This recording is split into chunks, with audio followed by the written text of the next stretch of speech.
កោះសម្រស់ជាស្បាយ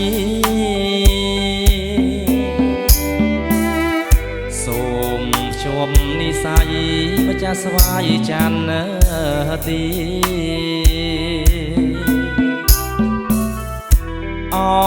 ភ្នំសន្ទុកអនុសាវរីយ៍បងនឹងឈវីកាលពីចូលឆ្នាំ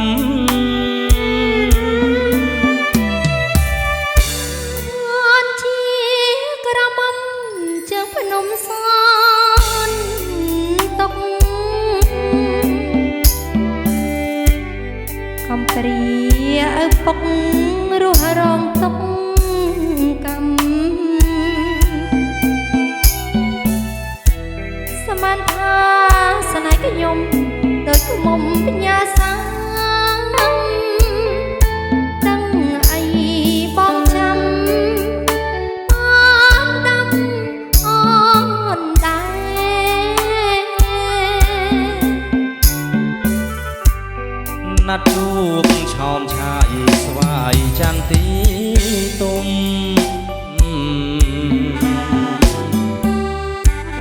រំដួលជើងភ្នំក្រពុំបញ្ញាស្នេហ៍រៀបបានជាន់ទុកអញភោគស្បាត់ស្បែកសូមសច្ចាស្នេហ៍តែមួយ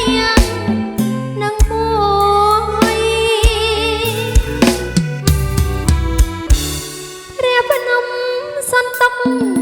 លោកជាសាស័យរំដួលជាស្បៃ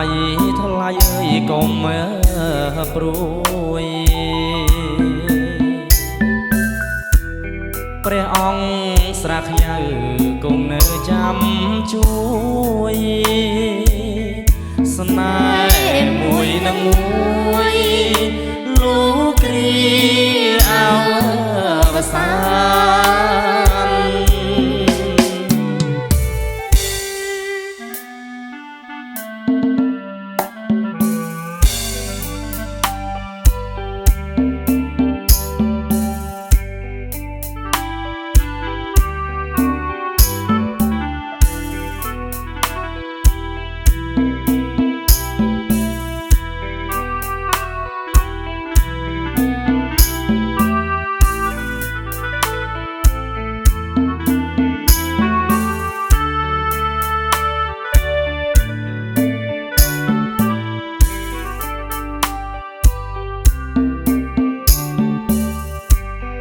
ណាត់ជួបឆោមឆាយស្វាយចន្ទទីទុំ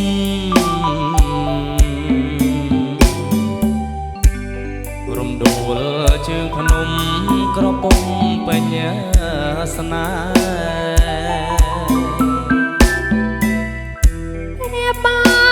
នជាន់ទុកអញភោគស្បាត់ស្បែក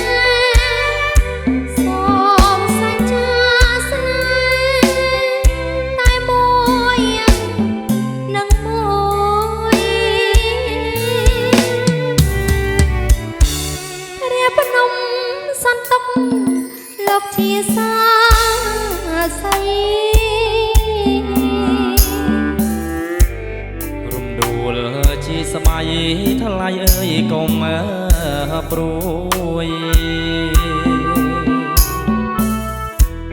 ព្រះអង្គស្រាខ្ញៅគង់នៅចាំជួយស្នេហ៍មួយនឹងមួយ